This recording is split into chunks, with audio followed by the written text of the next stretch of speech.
नमस्कार दोस्तों, आप सभी का एक बार फिर से स्वागत है हमारे चैनल दुर्गा भक्ति मार्ग में।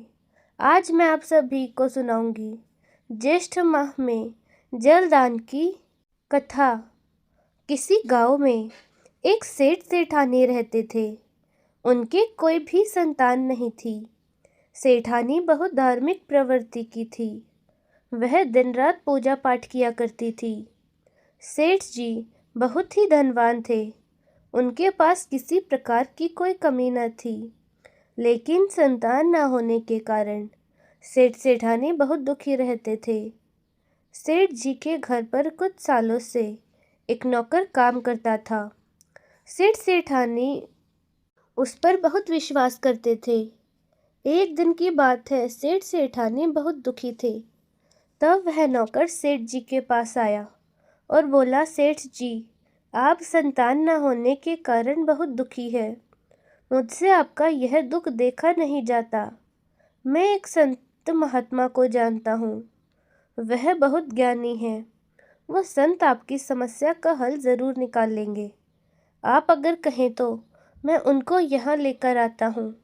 तब सेठ जी ने कहा, मैं तो बहुत निराश हो चुका हूँ। लगता है हमारे भाग्य में संतान का सुख नहीं है। लेकिन फिर भी अगर तुम्हें लगता है कि वे संत हमारी समस्या का समाधान करेंगे, तुम्हें उन पर विश्वास है, तो तुम उन्हें ज़रूर लेकर आओ। नौकर ने कहा, ठीक है, और फिर वह वहाँ से चला गया। कुछ दिन बाद वह नौकर उन संत महात्मा को सेठ जी के घर लेकर आया। साधु महात्मा ने सेठ और सेठानी का हाथ देखा और कहा, बेटा, तुम्हारी किस्मत में बच्चे का सुख नहीं है। यह सुनकर सेठ सेठानी रोने लगे और सेठ ने कहा, बाबा, ऐसा मत कहिए, कोई ना कोई उपाय होगा। मैं आपसे विनती करता हूँ, कृपया कोई उपाय बताइए। मैं अपनी सारी धन संपत्ति देने को तैयार हूँ।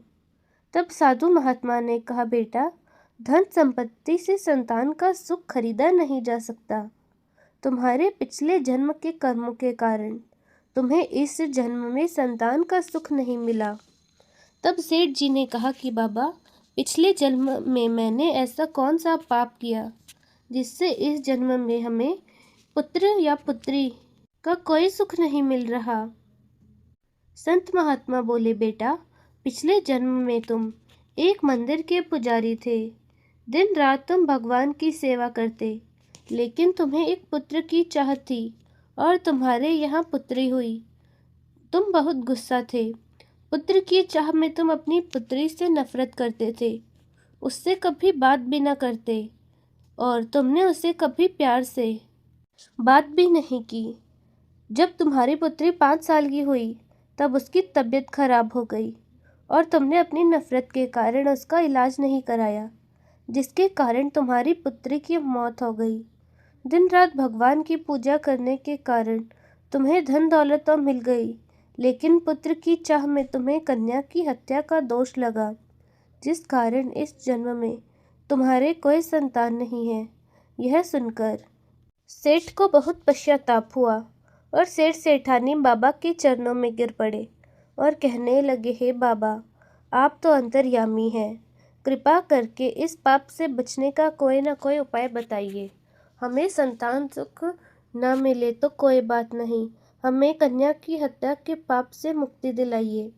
हत्या के पाप के साथ जीवित हम नहीं रह सकते। तब साधु महात्मा ने कहा, एक उपाय है।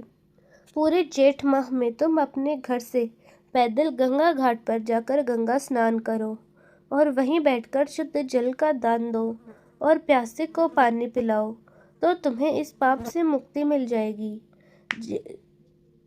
ज्येष्ठ माह में जल दान महादान होता है।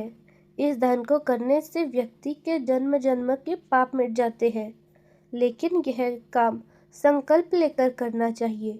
अगर बीच में तुमने यह कार्य करना छोड़ दिया तो तुम्हें पाप से मुक्ति नहीं मिलेगी और तुम इस पाप के और भागीदार बनोगे।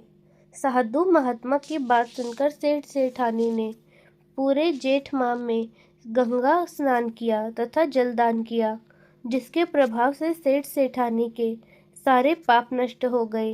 जेठ माह में गंगा स्नान और जलदान करने से सेठ सेठानी के घर 1 साल बाद एक कन्या ने जन्म लिया। सेठ सेठानी बहुत खुश थे और अपनी कन्या के साथ खुशी खुशी रहने लगे। इस प्रकार सेठ जी उसके बाद हर साल जेठ माह में गंगा स्नान करते और वहां पर जाकर जलदान भी किया करते थे। तो जो भी व्यक्ति इसी प्रकार गंगा स्नान करता है और जलदान करता है, उसके जाने अनजाने में हुए सभी पाप नष्ट हो जाते हैं और उसे सुखों की प्राप्ति होती है। उम्मीद है आपको यह वीडियो ज़रूर पसंद आई होगी। अगर आपको यह वीडियो अच्छी लगी तो वीडियो को लाइक करें, शेयर करें और हमारे चैनल दुर्गा भक्ति मार्ग को ज़रूर सब्सक्राइब करें। धन्यवाद।